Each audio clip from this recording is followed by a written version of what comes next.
नमस्कार, the press Hindi आप देख रहे हैं और मैं हूं आपके साथ पूर्वी।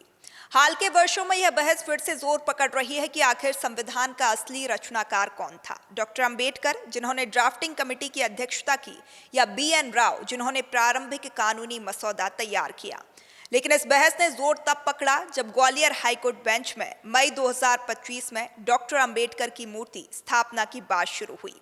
उस समय शहर के प्रमुख चौराहों पर होर्डिंग्स में संविधान निर्माण में डॉक्टर अंबेडकर की भूमिका पर परोक्ष रूप से सवाल उठाते हुए कर्नाटक के बी.एन. राव को प्रमुख शिल्पकार बताया गया। साथ ही लिखा गया, संविधान निर्माण में अनेक विभूतियों का योगदान है, फिर एक व्यक्ति का गुणगान क्यों।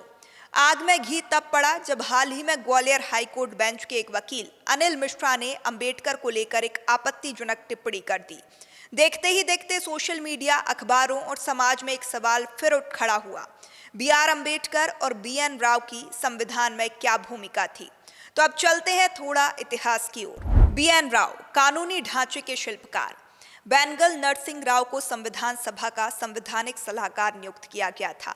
जुलाई 1946 से उन्होंने काम करना शुरू किया। उन्होंने अमेरिका, ब्रिटेन, आयरलैंड और ऑस्ट्रेलिया जैसे देशों का संविधान का गहन अध्ययन किया और भारत के लिए प्रारंभिक मसौदा तैयार किया। यही ड्राफ्ट आगे चलकर संविधान सभा के सामने प्रस्तुत किया गया। राव की सबसे बड़ी ताकत थी उनकी कानूनी विशेषज्ञता। वे चाहते थे कि भारतीय संविधान मजबूत, न्यायपूर्ण और व्यवहारिक हो। उनके योगदान ने संविधान को एक ठोस विधिक आधार दिया। Doctor B R. अंबेडकर सामाजिक न्याय के संरचनाकर्ता। जब 29 अगस्त 1947 को संविधान सभा ने ड्राफ्टिंग कमेटी बनाई तो डॉक्टर भीमराव अंबेडकर को उसका अध्यक्ष नियुक्त किया गया। यहीं से शुरू हुई उनकी ऐतिहासिक यात्रा। अंबेडकर ने संविधान में न केवल कानून बल्कि सामाजिक परिवर्तन की नींव डाली। उन्होंने समानता, दलित अधिकार, स्त्री स्वतंत्रता, धर्मनिरपेक्षता और अभिव्यक्ति की स्वतंत्रता जैसे मूलभूत अधिकारों को शामिल कराया। उन्होंने संसद के सामने बार बार मसौदे को प्रस्तुत कर तर्कों से उसका बचाव किया।